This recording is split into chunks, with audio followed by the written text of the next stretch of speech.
Постои еден вид на недостаток на јасна визија за она во која насока треба да се движи судството и правосудството и во која насока треба да се реформира, особено во наредните 5 години. Тоа е периодот на кој се посветува стратегијата. Овој ни близу оптимистички впечаток беше дел од настапот на експертот по уставно право Денис Прешова. Тој денеска презентираше 2 своји труда изработени за Институтот за демократија како дел од наблюдувањето на оствареното од владиниот план за реформи 369. Стратегијата пред се беше донесена за потребите на процесот на евроинтеграција, за да добиеме чиста препорака. Вие, условно речено, реформите ви почнаа и пред усвојувањето на стратегијата. Во подкрепа на тезата дека стратегијата за реформи е избрзана, Прешова понуди и други аргументи. Например, според него документот го лоцира составот на судскиот совет како еден од главните проблеми во македонскиот систем, но во исто време не нуди нови решенија. Се инсистира и на индивидуална одговорност на членовите на судскиот совет, иако такво нешто, вели, не постои никаде. Имајќи предвид значи, кој е значењето исто така на судството и не само во процесот на пристапување, туку и во процесот по пристапувањето во членство во Европската унија, нашата стратегија повторно како една од своите стратешки цели е истакна европеизацијата на судството преку воведување на европски институционални стандарди во неговото функционирање. Но не се објаснува за што станува збор. Прво треба да се забележи дека не постои аки, односно не постои документ во рамките на правото на Европската унија кој го регулира прашањето на независноста на судството. Ниту Прешова, ниту стручната коментаторка на неговите трудови, поранешната судика во Страсбур Мирјана Лазарова-Трајковска, а ниту присутните сепак не се впуштија во понуда на решенија како да се реформира македонското судство. Аргументите им беа дека во моментов нема основа за такво нешто да се случи.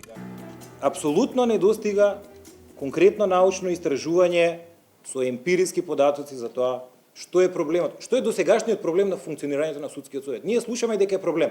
Сите имаме таа перцепција, но не можеме само да се слониме на перцепција. Ние се уште немаме конкретни случаи каде што е потврдена злоупотреба на овластувањата и на надлежностите на членовите на судскиот совет. Очигледно е дека се слагаме дека нема во стратегијата реформа. Моето гледање е дека ние треба малку да запреме можеби со реформите и мојата надеж со моето учество во советот беше малку да се посоветуваме навистина да направиме една солидна диагноза за тоа каде се вистинските проблеми. Ако не направиме анализа дали тие ќе ги решат нашите проблеми, нема да имаме решение. Едно што е очигледно, ние имаме низок степен на правна култура и на професионалност. Ако па чекаме нив да ги изградиме, многу време ќе помине. Што е силен судски совет? Силен судски совет го прават луѓето, индивидуите кои што имаат силни пориви да прават нешто во професијата во која се наоѓаат. Она што му фали на вака поставениот судски совет, покрај тоа што го кажа професорот Калајџиев, политичката култура и самосвест, недостасува транспарентност во работењето. И тоа е, според мене, транспарентноста не значи само одлучување пред камерите или расправање пред камерите, но од друга страна транспарентноста може да се обезбеди и преку јасно презентирање на основите врз основа на кои советот одлучувал. Не може да се случи квалитативни критериуми да се вметнат во закон, а објаснувањата на судскиот совет да бидат поинакви од тие квалитативни критериуми вметнати во законот.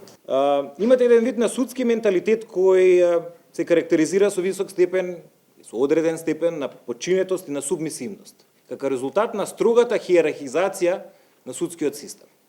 И доколку не интервенираме во однос на ова прашање, се соочуваме со проблемот да судството се претвори во игра на тефтерчиња. На дебатата не беше заборавен и фактот дека Брисел инсистираше да се задржи сегашниот модел и персонален состав на судскиот совет, што спречи позначени резови со стратегијата за реформи. Во вакви услови никој го нема рецептот за успех, а секој знае кој ќе плати за неуспех.